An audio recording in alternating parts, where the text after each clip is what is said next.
வானம் வசந்தம் தர, வண்ணங்கள் பூக்கள் தர, ஓராண்டு முடிந்தது, நினைவுகள் இனித்தது. பூத்த மலர் போலே, புதியதோர் தொடக்கம் போலே இந்த ஓராண்டு இனிதாக கழிந்தது.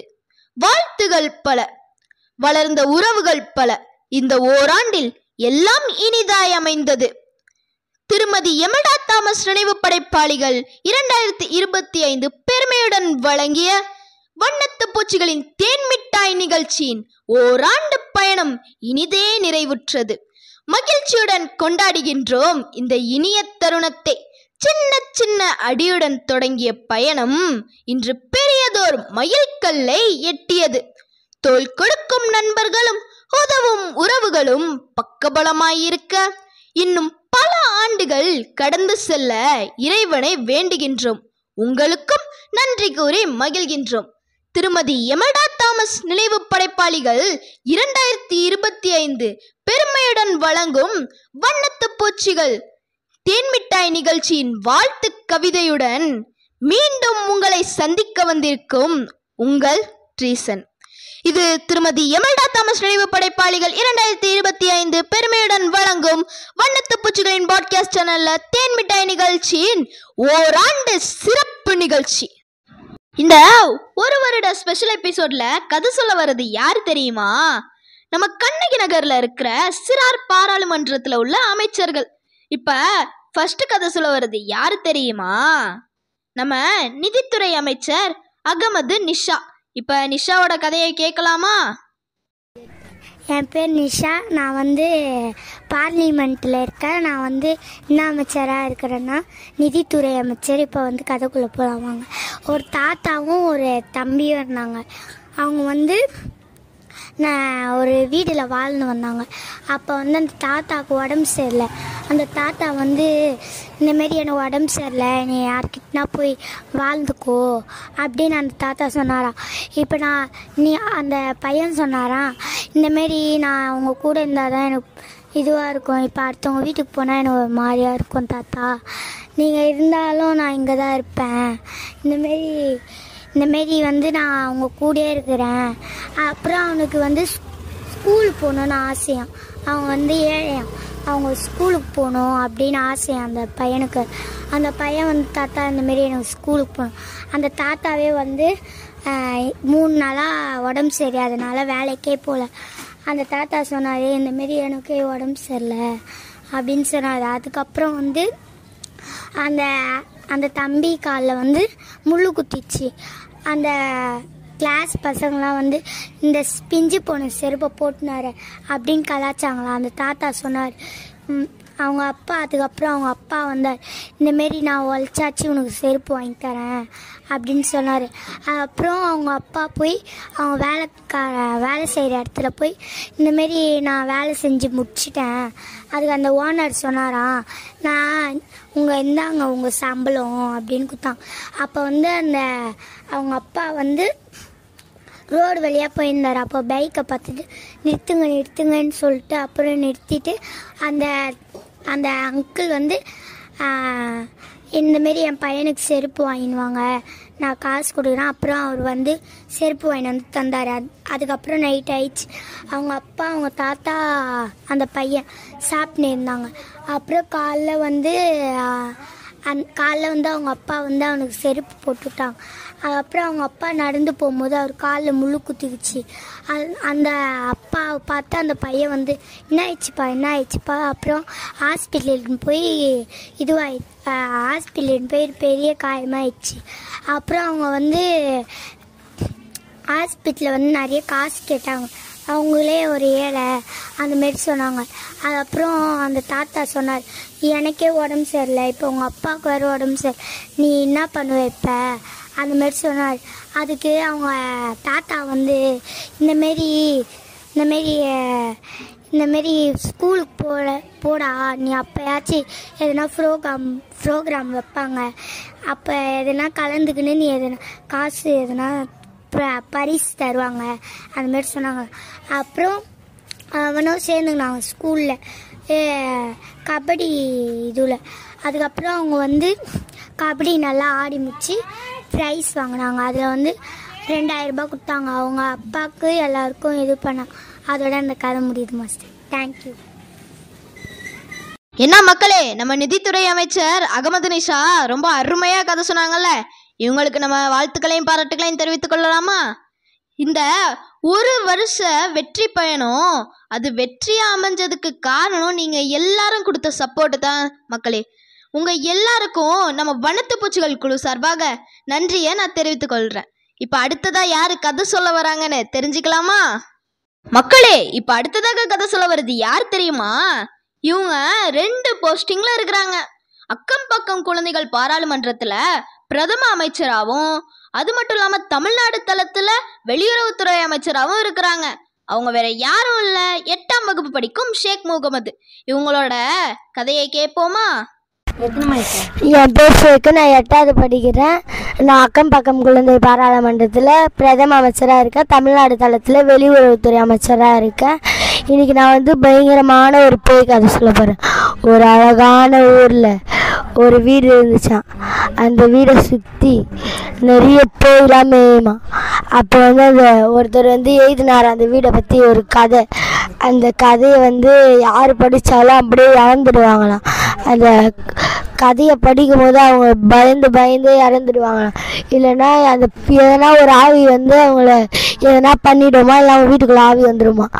அப்படியே நாட்கள் போக அந்த ஊரே ரொம்ப இருட்டாக மாறிச்சான். அந்த ஊர் இருட்டாக மாறினோடனே அந்த ஊரில் இருக்க எல்லாரும் ஏஞ்சி போயிட்டாங்களாம். ஏஞ்சி போனோடனே அந்த ஊரே சுடுகாடாக மாறுது. அப்படியே சுடுகாடாக மாறினோடனே அப்போ அந்த ஊர் சுடுகாடாக மாறிடுச்சு. இந்த ஊரில் யாரும் இருக்க முடியாது. ஒரே தாத்தா இருக்காராம்.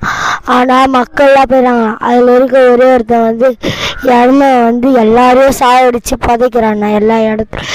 அப்போ இது ஒருத்தருக்கு தெரிய வருது. அவன் எல்லாருமே சேர்ந்து அவனை தாக்குறாங்களாம். அவன் இந்த ஊரை விட்டே வரான். அவன் அப்போ சொல்கிறான், நான் ஒரு பேய், நான் என்ன வேணா பண்ணுவேன்றான். அப்போ ஒரு கத்தியெல்லாம் வச்சுக்கினா அவன் எல்லாரையும் பயம்புத்துறான். அப்போ ஒரு பேய் அவனை பின்னாடி குத்திச்சான். அந்த பேய் நல்ல பேயான். அந்த வீட்டில் ஒரு பேய், அந்த வீட்டுக்கு ஒருத்தவங்க வந்தாங்க. அந்த வீட்டில் இருக்கிறவங்க அந்த பேயினாலே வீடெல்லாம் காலி பண்ணிட்டு போயிட்டாங்களாம். அப்போ அங்கே ஒரு பறவை இருந்துச்சான். அந்த பறவை மேலே அந்த பேய் புந்து ரோட்டில் வர எல்லார் மேலேயும் கொத்தி அந்த பறவை சாவச்சிச்சான். அது கண்ணை காய்ச்சோடனே அவங்க கண்ணில் அந்த பேய் பூந்துருமா. அந்தமாரி ரொம்ப நாள் போச்சான். அப்போ இந்த பேயெல்லாம் நம்ம அடிக்கணும்னு ஒரு சாமியார் வந்தாராம். அந்த சாமியார் நினச்சாராம், அந்த சாமியாரையும் சாவடிச்சிச்சான் அந்த பேய். அப்போ வெளிநாட்டிலேருந்து ஒரு மிகப்பெரிய சாமியார் வந்தாராம். அவர் நிறைய மந்திரம் எல்லாமே போட்டு அவரை சுற்றி அவரை ஃபஸ்ட்டு பாதுகாத்துக்கினாரா எல்லாரையும், அவர் கூட இருக்கிறவங்கெல்லாம். அப்போ அந்த பேய் எப்படியோ கூப்பிடுறாங்க. அந்த பேய் வரும்போது லைட்டு எல்லாமே ஆஃப் ஆகுதான். அப்போ ஆஃப் ஆகும்போது ஒரு செடி மேலேருந்து டொம்முன்னு அந்த சாமியார் மண்டியில் ஊய வருதான். ஆனால் ஊயிலையும் அந்த சாமியார் ஒரு தென்னை மரம் கீழே தான் தேங்காய் ஊயக்கலான்னு பார்த்தா அந்த மரத்தில் இருக்க தேங்காய்லாம் கீழே விடுது. ஆனால் தேங்காய் யார் மண்டியிலையும் ஊயாது, அது காஞ்சி போனாதான் ஊயும். அந்த தேங்காய் எதுவுமே அதில் காஞ்சதில்லை. அப்படியே அவர் பக்கத்தில் தான் ஊந்துச்சு. அப்போ அந்த பேய் கீழே ஒரு பக்கத்தில் உக்காரலான்னு வரும்போது அந்த தேங்காய் அப்படியே அந்த பேய் மண்டியில் அந்த பேய் இறந்துச்சு. இந்த பேய்கள்லாம் உண்மையானது இல்லை. பேய் ஒரு காற்று தான் பேயின்றத அந்த சாமியார் அந்த ஊரில் இருக்க எல்லாருக்கும் நிரூபித்தார். இதோட இந்த கதை முடியுது. மக்களே, நம்ம ஷேக் முகமது சொன்ன பேய் கதை ரொம்ப பயங்கரமாக இருந்துச்சுல. நானே பயந்துட்டேன்னா பார்த்துக்கோங்களேன். இது ஒரு ஹாரர் ஸ்டோரி கேட்ட மாதிரி இருந்துச்சு. ஹாரர் ஸ்டோரி மாதிரி இல்லை, ஹாரர் ஸ்டோரியே தான். செம்ம பயங்கரமாக இருந்துச்சு. பயங்கரமான கதையை சொன்ன ஷேக் முகமதுக்கு வாழ்த்துக்களையும் பாராட்டுகளையும் பயங்கரமாக தெரிவிச்சிடலாமா?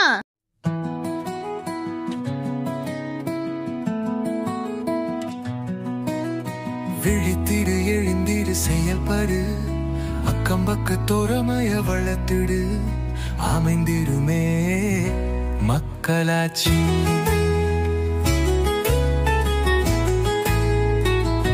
அக்கம் பக்க பாராளுமன்றம் அனைவருக்கும் ஆனாட்சி மன்றம். சமத்துவம் இங்கே சாத்தியமாகும், சதி மதம் இங்கே மறைந்து போகும். தம்பி நம்பிடு கூட்டாட்சி தத்துவமே மக்களாட்சி விதை கூடி நாமே வாழ்ந்து விட்டார் எல்லோரும் சமம் எல்லோருக்கும் உரிமை எல்லாம் எல்லாருக்கும் எல்லாருக்குமே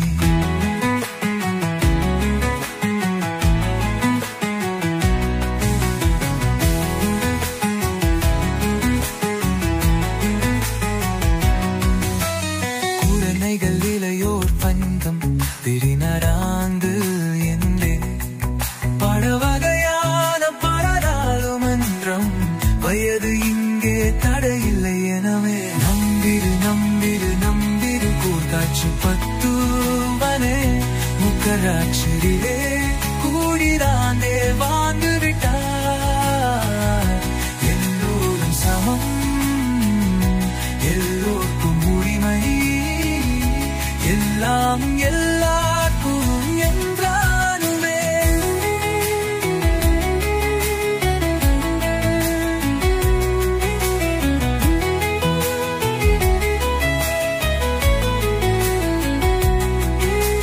குழந்தைகள் இடையோர் பெண்டு இருநராங்கு என்றே பரவகையான பாராளுமன்றம் வயது இங்கே தடையில்லை எனவே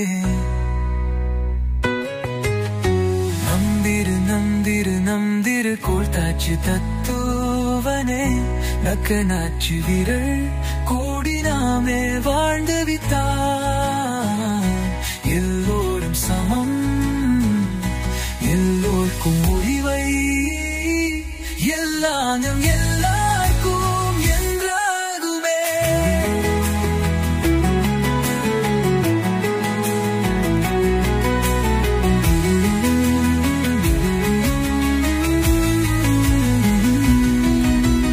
விழித்திரு எழுந்திரு செயல்படு அக்கம் பக்க தோழமைய வளர்ப்பிரு அமர்ந்திருமே பக்கலாட்சி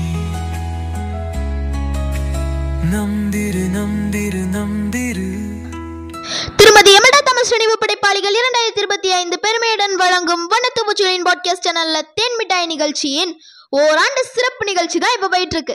இந்த ஓராண்டும் இவ்வளவு சிறப்பா போனதுக்கு காரணம் பெற்றோர்களாகிய நீங்களும் அதுக்கப்புறம் தங்களுடைய பள்ளி மாணவர்களை ஊக்கப்படுத்தி கதை சொல்ல வச்ச தலைமை ஆசிரியர்களுக்கும் அதுக்கப்புறம் கதை சொன்ன பள்ளி மாணவர்களுக்கும் இந்நேரத்துல எங்க வண்ணத்து பூச்சிகள் குழு சார்பாக நன்றிகளை தெரிவித்துக் கொள்கிறோம். இப்படி அன்புடன் அரவணைத்த உங்க எல்லாருக்கும் நாங்க வண்ணத்து பூச்சிகள் குழு சார்பாக நன்றி கூற கடமைப்பட்டிருக்கோம். இப்ப அடுத்ததாக கதை சொல்ல வருது யாரு தெரியுமா? அடுத்ததாக கதை சொல்ல வர்றது இல்ல, அடுத்ததாக இன்னொரு கதை சொல்ல வருது யாரு தெரியுமா? நம்ம நிதித்துறை அமைச்சர் நிஷா தான். என் பேர் நிஷா. நான் 7th ஸ்டாண்டர்ட் படிக்கிறேன். நான் பாராளுமன்றத்தில் நிதித்துறை அமைச்சராக இருக்கேன். இப்போ ஒரு 4 பேர் இருந்தாங்களாம் ஒரு வீட்டில். அதுக்கப்புறம் ஒரு நாயும் இருந்துச்சான். அந்த நாய் இந்தமாரி அவங்க எல்லாம் வேலைக்கு போயிடுவாங்களாம். அவங்க அந்த அங்கிள் வேலைக்கு ஸ்கூலில் வேன் ஓட்டுறாராம். போயிட்டு வருவாராம் வீட்டுக்கு. அந்த நாயும் ரொம்ப சந்தோஷமாக இருக்கும். அப்போ அந்த ஆன்ட்டி வேலைக்கு போயிடுவாங்களாம் 4 மணிக்கெலாம். அப்போ இன்னொரு ஆன்ட்டி, கீழ் வீட்டு ஆன்ட்டி புதுசாக வந்திருக்காங்க. ஃபஸ்ட்டெல்லாம் தட்டும் போது அந்த நாய் குறைக்கும். அதனால் அந்த ஆன்ட்டி ஏஞ்சிப்பாங்க. இப்போ பழக்கமாயிடுச்சு அந்த ஆன்ட்டி அந்த நாய். அதனால் அந்த ஆன்ட்டி தட்டினா அவங்களுக்கு கேட்காது, அந்த நாய் குலைக்காது. அதனால் அந்த ஆன்ட்டி ஃபோன் பண்ணி எழுப்புவாங்க. ஃபோனும் எடுக்க மாட்டாங்க. அதனால் அவங்க ஒரு 5 மணிக்கு தான் ஏஞ்சிப்பாங்க. இன்னொரு அந்த கீழ் வீட்டு ஆன்ட்டி சீக்கிரமாக ஏஞ்சிப்பாங்க. அப்போ மேல் வீட்டு ஆன்ட்டி 6 மணிக்கெலாம் கிளம்பிடுவாங்க. கிளம்பிட்டு சாப்பாடெல்லாம் செஞ்சு வச்சுட்டு 7 மணிக்கு வேலைக்கு போயிடுவாங்க. போயிட்டு 3 மணிக்கு தான் வருவாங்க. அந்த அங்கிள் 7 மணிக்கு போயிட்டு அப்புறம் 10 மணிக்கு வருவார். அந்தமாரி வந்துட்டு ஸ்கூல் வேலை போயிட்டு வருவார். அப்புறம் அந்த அண்ணா வந்து இப்போ தான் 12th முடிச்சு ஃபஸ்ட் இயர் போக போகிறார். அதனால் இன்னும் காலேஜ் திறக்கல. அன்றைக்கி ட்ரெஸ் எடுக்கலான்னு போயிருக்காங்க. அங்கே வந்து ட்ரெஸ்ஸு நல்லா இருக்காது. அதுக்கப்புறம் அந்த அக்கா வந்து காலைல கிளம்பி செகண்ட் இயர் படிக்கிறாங்க. அந்த அக்கா காலைல கிளம்பி போயிடுவாங்க. போயிட்டு அப்புறம் மதியானம் வந்து அப்படியே வேலை ட்ரெஸ் போட்டு வேலைக்கு போயிடுவாங்க. அவங்க வந்து இதுவாக அவங்க வேலையில் வந்து அவங்க தான் இதுவாக அவங்க அந்த அக்கா வந்து 12 மணிக்கு நைட்டு வருவாங்களாம். அந்த அக்கா 12 மணிக்கு வருவாங்க. அதுக்கப்புறம் அந்த அங்கிளும் 12 மணிக்கு தான் வருவார். வேலைக்கு போயிட்டு வந்துன்னு இருப்பார். நிறைய வேலைக்கு போயிட்டு வந்துன்னு இருப்பார். அன்றைக்கி வந்து ஒரு நாள் அந்த அக்கா அந்த அங்கிள் பீஸா வாங்கிட்டு வந்தார். அன்றைக்கி தான் அந்த கீழ் வீட்டு ஆண்டிக்கு பீஸா தந்தாங்க. கீழ் வீட்டு ஆண்டி வந்து சாப்பிடல. அப்புறம் ஒரு பாப்பாவும் ஒரு அங்கிளும் தான் சாப்பிட்டாங்க. இதோட கதை முடியுது. மக்களே, நம்ம அகமது நிஷா ரொம்ப அருமையா கதை சொன்னாங்கல்ல. நம்ம நிஷாக்கு நம்ம வனத்து பூச்சிகள் குழு சார்பாக வாழ்த்துக்களையும் பாராட்டுகளையும் தெரிவிக்கலாமா? மக்களே, இப்ப அடுத்ததாக கதை சொல்ல வருது யார் தெரியுமா? நம்ம வெளியுறவுத்துறை அமைச்சர் அப்புறம் நிதித்துறை அமைச்சராகவும் இருக்கிற பிரவீன்குமார் தான் கதை சொல்ல வராங்க. நம்ம பிரவீன்குமாரோட கதையை கேட்கலாமா? என் பேர் வந்து பிரவீன்குமார். நான் அரசு மேல்பள்ளி கணிக நகரில் படிக்கிறேன். நாங்கள் வந்து பாராளுமன்றத்தில் வந்து வெளியுறவுத்துறை அமைச்சரும் மற்றும் நிதி அமைச்சராக இருக்கேன். நான் வந்து ஒரு கதை சொல்ல போகிறேன். கதைக்குள்ள போகலாமா? ஒரு ஊரில் வந்து 2 பசங்க ஸ்கூலில் இருந்தானுங்களா. மிஸ் வந்து அந்த பசங்களை வந்து இந்தமாரி செயின்லாம் போட்டு வந்தால் வாங்கி ஃபைன் காசுலாம் போடுங்கடா, ஸ்கூலுக்கு பார்த்துக்கலாம், இவங்களாம் இனிமேல் போட இருக்கக்கூடாதுன்னு சொன்னாங்களாம். அந்த 2 பசங்களும் சேர்ந்து பண்ணியிருந்தானுங்களாம். அப்போ வந்து அந்த பசங்க பண்ணி ஒரு ரொம்ப நாளாக ஆயினுச்சான். அதுக்கப்புறம் ஒரு வாட்டி அவங்களுக்கு ஐடி கார்டெலாம் கொடுத்துட்டு அதுக்கப்புறம் மிஸ் இன்னும் ஜெராக்ஸ் எடுக்க சொன்னாங்க சொல்லிட்டு கடைக்கு போனாங்களாம். அந்த பேக்கில் தான் காசு, ஒரு பேக் வச்சுருப்பானா அந்த பையன் அந்த பையன் பேக் ஃபுல் காசு இருக்குமா, அந்த ஃபைன் காசுலாம். அந்த பேக்கோட சைக்கிளில் வெளியே வச்சுட்டு உள்ள கடைக்குள்ளே போனாங்களாம் ஜெராக்ஸ் ஸ்கூலில் அந்த 2 பசங்களும். அப்போ அந்த ஸ்கூலில் இருக்கிற 10th பசங்களாம் வந்து அந்த பேக்கில் இருக்கிற காசுலாம் எடுத்துகிட்டு போயிட்டாங்களாம். பாதி காசு வச்சுட்டு பேக்கெலாம் கீழே தள்ளி விட்டு போயிட்டாங்களாம். வந்து பார்க்கும்போது காசு எதுவுமே இல்லை. அவங்க எதிரில் ஒரு ஹாஸ்பிட்டல் இருந்துச்சான். அந்த ஹாஸ்பிட்டலில் போய் கேட்டால் சின்ன பசங்களே காட்ட முடியாதுன்னு சொல்லிட்டாங்களாம். அதுக்கப்புறம் அந்த கல் கேமரா கேட்டால் இல்லை அப்படின்ட்டாங்களாம். அதுக்கப்புறம் என்ன பண்ணும்போது அந்த 10th பசங்க திரும்பி போகும்போது திரும்பி பார்த்துனே இருந்தானுங்களாம். அதுக்கப்புறம் அவங்க பாக்கெட்லாம் செக் பண்ணாமல் பாக்கெட்டில் இருந்துச்சான். அவங்களுக்கு கேட்டால் தர முடியாதுன்ட்டானுங்க. மிஸ்ஸுக்கிட்ட ஃபோன் பண்ணி சொன்னானுங்களாம். மிஸ்ஸு வந்து மிஸ்ஸு நம்ம திங்கக்கிழமை பார்த்துக்கலான்னாங்களாம். திங்கக்கிழமை 2 நாள் கழிச்சு ஸ்கூலுக்கு போனாங்களாம்.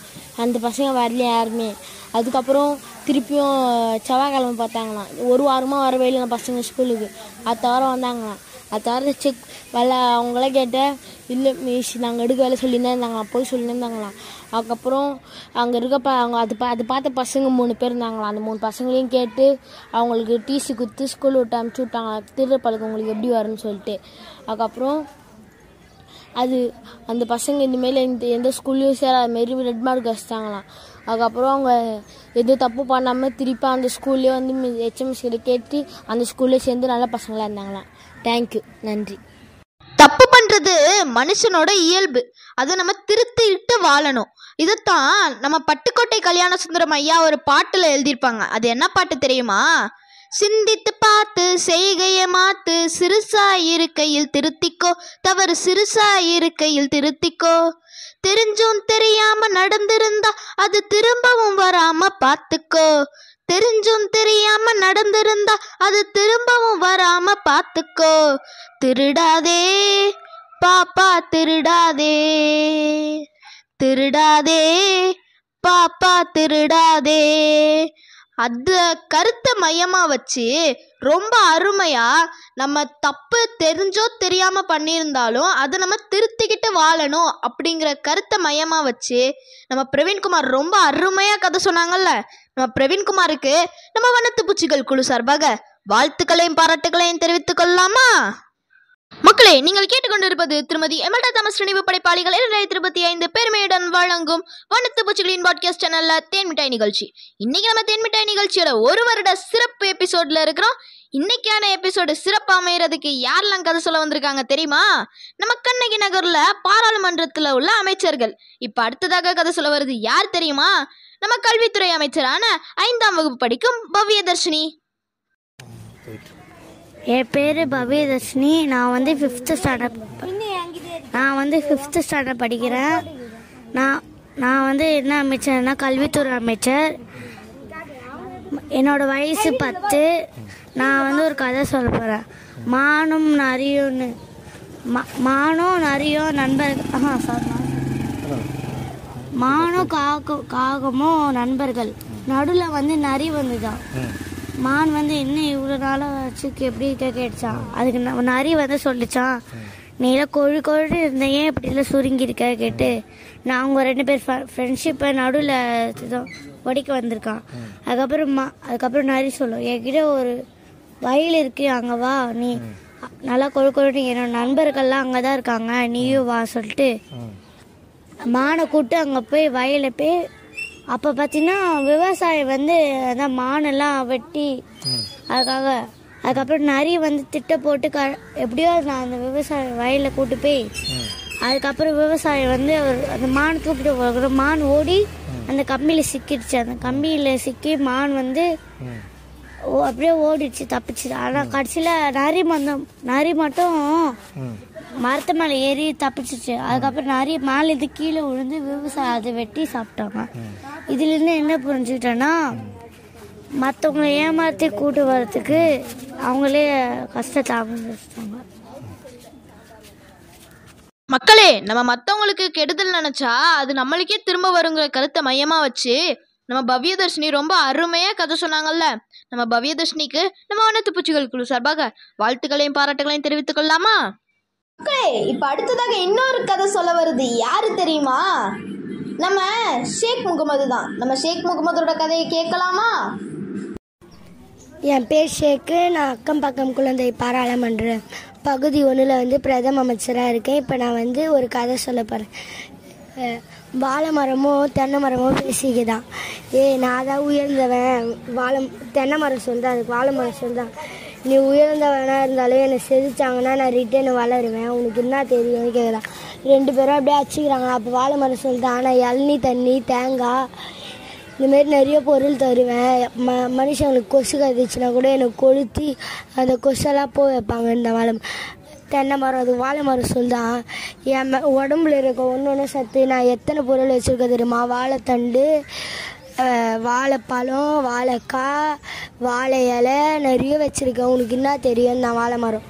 அதுக்கு அப்போ அங்கே இருக்கிற நெல்லிக்காய் மரம் சொல்லுதான், நீங்கள் சண்டை போடாதீங்க, நம்ம எல்லோரும் ஈக்குவல் தான் இருந்தான். அப்போ ஆனாலும் அவங்க சண்டை போட்டாங்களா. அப்போ நாகப்பழ மரம் சொல்லுதான், இந்தமாரி சண்டை போடுறதுல எந்த பிரயோஜனமும் இல்லை, எப்படியோ ஒரு நாள் நம்ம சிதைக்க தான் போகிறாங்க, நம்ம அது மட்டும் ஜாலியாக இருக்க பார்ப்போன்றாங்க. இந்த கதையிலேருந்து என்ன பண்ணுன்னா, எல்லா மரமும் ஈக்குவல் தான், எந்த மரமும் குறைஞ்சது இல்லை.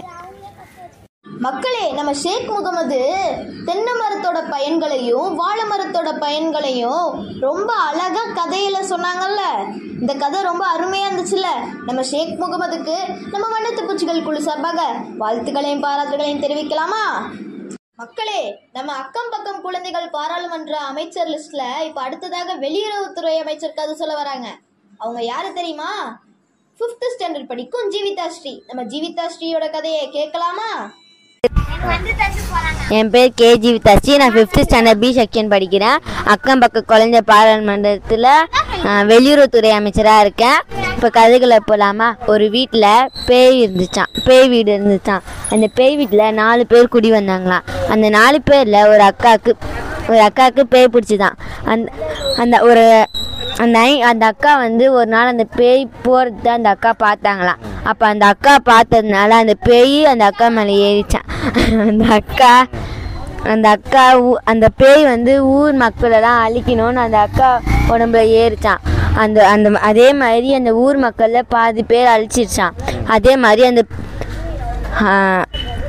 வெளியூர்லேருந்து 2 சாமியார்கள் வந்தாங்களாம். அந்த பேயை துரத்தணுன்னு அவங்க வந்தாங்களாம். அப்புறம் அவங்களால துரத்த முடியாமல் அவங்களே இறந்துட்டாங்களாம். அப்புறம் இன்னொரு வெளியூரில் இருந்து 2 சாமிங்க வந்தாங்களாம். அப்புறம் அவங்களே அந்த பேயை துரத்திட்டாங்களா. முடிஞ்சிச்சு சார்.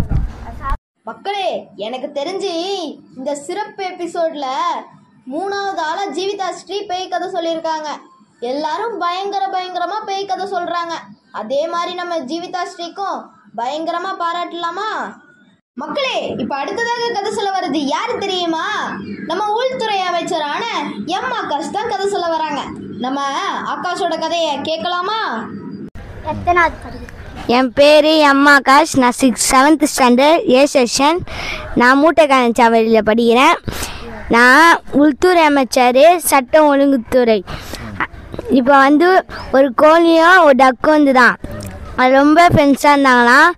அது வந்து ஒரு நரி பார்த்து அந்த நரி வந்து ஃப்ரெண்ட்ஸை பிச்சு விடலான்னு பிளான் பண்ணிட்டு அந்த குடும்பத்தையே பிச்சுட்டு அது சாப்பிட பார்த்திச்சான். அது நினச்ச மாதிரியே சாப்பிட்டு போயிச்சான். போயிட்டு அது கத்துது. அதுதான் அது சாப்பிட்டு திரும்ப ஜாலி சாப்பிட்டேன் போகிறேன்னு சொல்லிச்சு. ஆகாஷ், நீங்க ரொம்ப அருமையா கதை சொன்னீங்க. ஆனா நீங்க உங்க பயத்தால பாதி கதை தான் சொன்னீங்க. ஆனா அடுத்த தடவை முழு கதையும் சொல்ல ட்ரை பண்ணணும். ஓகேவா ஆகாஷ்? மக்களே, நீங்கள் கேட்டுக்கொண்டிருப்பது திருமதி எமல்டா தாமஸ் நினைவு படைப்பாளிகள் 2025 பெருமையுடன் வழங்கும் வண்ணத்து பூச்சிகளின் பாட்காஸ்ட் சேனல்ல தேன்மிட்டாய் நிகழ்ச்சி. இன்னைக்கு நம்ம தேன்மிட்டாய் நிகழ்ச்சியில 52 வாரங்கள் கடந்து 53வது வாரத்துல காலடி எடுத்து வச்சிருக்கோம். இந்த 53வது வாரம்னா ஒரு சாதனை. அந்த சாதனைக்கெல்லாம் காரணம் நீங்க எல்லாரும் தான். நீங்க கொடுத்த சப்போர்ட்டு ஒத்துழைப்புனால தான் நாங்க இப்ப இந்த இடத்துல வந்திருக்கோம். அது மட்டும் இல்லாம நம்ம தேன்மிட்டாய் நிகழ்ச்சிக்கு உதவிய அத்துணை நல்லுள்ளங்களுக்கும் நம்ம வண்ணத்து பூச்சிகள் குழு சார்பாக நாங்க நன்றி தெரிவிச்சுக்கிறோம். இப்ப அடுத்ததாக கதை சொல்ல வருது யாரு தெரியுமா? நம்ம வெளியுறவுத்துறை அமைச்சர் ஜீவிதா ஸ்ரீ. இவங்க இன்னொரு கதை சொல்ல வந்திருக்காங்க. அவங்க கதையை கேட்போமா? சொல்லுங்க. என் பேர் கே ஜீவிதாஸ்ரீ. நான் 5th ஸ்டாண்டர்ட் B செக்ஷன் படிக்கிறேன். அக்கம் பக்கம் குழந்தை பாராளுமன்றத்தில் வெளியுறவுத்துறை அமைச்சராக இருக்கேன். ஒரு காட்டில் மானும் சிங்கமும் வாழ்ந்து வந்துச்சான். அந்த மானை பார்த்தோன்னே அந்த சிங்கமும் அந்த வேட்டையாடணும்னு நினச்சிதான். அந்த மானும் அவங்க அம்மாவும் காட்டில் மான் கூட விளையாடிட்டு இருந்தாங்கண்ணா. அந்த மானை வேட்டையாடணும்னு சிங்கமும் நினச்சி அந்த மானையே பின்தொடர்ந்ததான். முடிஞ்சிச்சு சார். மக்களே, நம்ம ஜீவிதா ஸ்ரீ சொன்ன கதை ரொம்ப அருமையா இருந்துச்சுல. நம்ம ஜீவிதா ஸ்ரீக்கு நம்ம வண்ணத்து பூச்சிகள் குழு சார்பாக வாழ்த்துக்களையும் பாராட்டுகளையும் தெரிவிக்கலாமா? மக்களே, இப்ப அடுத்ததாக கதை சொல்ல வருது யாரு தெரியுமா? நம்ம எம் ஆகாஷ் தான். இவங்க இன்னொரு கதை சொல்ல வந்திருக்காங்க. கேட்போமா? என் பேர் எம் ஆகாஷ். நான் 7th ஸ்டாண்டர்ட் A செக்ஷன். நான் வந்து உள்துறை அமைச்சர், சட்டம் ஒழுங்குத்துறை. ஒரு பையனும் ஒரு அம்மாவும் பைக்கில் போயிருந்தாங்களாம். அவங்க வந்து ஒரு பைப்பு மேலே பைக் ஓட்டி போனாங்களாம். ஆனால் அந்த பையன் மைக்கம் வந்து தண்ணியில் நிறுத்திருந்தானா. அந்த வந்து அவங்க அம்மா குதிச்சோன்னே அவங்க அம்மா முழுங்கி போயிட்டானா. அவங்க அம்மா போய் காப்பாற்றி அவன் வந்து பைப் மேலே ஹெல்ப் பண்ணி அவன் வந்து ஹாஸ்பிட்டலுக்கு கூப்பிட்டு போனோடனே ஒரு பொண்ணு வந்து ஒரு ராடி வந்து இச்சிச்சான். ராடி இச்சோடனே பிளட்டாக கொட்டிட்டு அவன் பிளட்டு குத்து உயிரை காப்பாற்றினான். Party end. மக்களே, நம்ம ஆகாஷ் சொன்ன கதையை கேட்கும்போது நான் படிச்ச ஒரு ஸ்லோகன் ஞாபகம் வந்துச்சு. அது என்ன ஸ்லோகன் தெரியுமா? உதிரம் கொடுப்போம், உயிரை காப்போம், உறுதி எடுப்போம், குருதி கொடுப்போம். இந்த ஸ்லோகனை என்ன மீனிங்னா, நம்ம இப்போ சின்ன பசங்களாக இருக்கிறோம். நம்மளுக்கு ரத்த தானம் கொடுக்குற வயசு வரும்போது நம்மளும் ரத்த தானம் வந்து நிறைய பேருக்கு பண்ணணும். நிறைய பேருக்கு பண்ணி நம்ம வந்து மற்றவங்க உயிரை காப்பாற்றணும். அதுதான் இந்த ஸ்லோகனோட அர்த்தம். இந்த ஸ்லோகன் எனக்கு ரொம்ப பிடிச்சிருந்தனால நம்ம ஆகாஷும் இந்த ஸ்லோகனோட கருத்தாக வச்சு ரொம்ப அருமையாக கதை சொன்னாங்கல்ல. நம்ம ஆகாஷுக்கு நம்ம வண்ணத்து பூச்சிகள் குழு சார்பாக வாழ்த்துக்களையும் பாராட்டுகளையும் தெரிவிக்கலாமா? மக்களே, இன்னைக்கு கதை சொன்ன எல்லா அமைச்சர்களும் அவங்களோட சொந்த கதையை தான் சொல்லியிருக்காங்க. ரொம்ப அருமையா கதை சொன்னாங்கல்ல. இவங்களுக்கு நம்ம வண்ணத்து பூச்சிகள் குழு சார்பாக வாழ்த்துக்களையும் பாராட்டுகளையும் தெரிவிக்கலாமா? மக்களே, இந்த தேன்மிட்டாய் நிகழ்ச்சி ஒரு வருடம் ரொம்ப சிறப்பாக அமைஞ்சதுக்கு காரணம் பெற்றோர்களாகிய நீங்களும், தலைமை ஆசிரியர்கள், அதுக்கப்புறம் இதுக்கு உதவிய நிறைய பெரியவங்க எல்லாருக்கும் நாங்கள் நன்றி சொல்ல கடமைப்பட்டிருக்கோம். அது மட்டும் இல்லாமல் நம்ம தேன் மிட்டாய் நிகழ்ச்சி சிறப்பாக போகணும்னா கதை இல்லாமல் நடக்குமா? அந்த கதையை சொன்ன எல்லா குழந்தைகளுக்கும் நாங்கள் நன்றி சொல்கிறோம். அது மட்டும் இல்லாமல் இப்போ என்ன போல் நிறைய ஆர்ஜேஸ்லாம் வந்திருக்காங்கல்ல, நல்லா அருமையாக தொகுத்து வழங்கியிருக்காங்கல்ல, அவங்களுக்கும் நம்ம வண்ணத்து பூச்சிகள் குழு சார்பாக வாழ்த்துக்களையும் பாராட்டுகளையும் நன்றிகளையும் தெரிவித்துக் கொள்ளலாம். இந்த தேன் மிட்டாய் நிகழ்ச்சிக்கு மூல காரணமாக இருக்கிற நம்ம தாமஸ் மாமாக்கும் நன்றியை தெரிவிக்கலாமா? ஓகே மக்களே, நீங்களும் இந்த தேன் மிட்டாய் நிகழ்ச்சியில் கலந்து கொள்ளணுமா? அப்போ உங்கள் அருமையான கதையை MP3 ஃபார்மெட்டில் வெளி சுத்தம் எதுவும் கேட்காம ரெக்கார்ட் பண்ணி வண்ணத்து பூச்சிகள் FM 2023@gmail.comக்கு மெயில் பண்ணி விடுங்க. உங்கள் கதையை நம்ம தேன் மிட்டாய் நிகழ்ச்சியில் வரும். இத்துடன் இந்த வாரத்தின் 1 வருட சிறப்பு நிகழ்ச்சி முடிவடைகிறது. உங்களிடமிருந்து விடைபெறுவது உங்கள் ட்ரீசன்.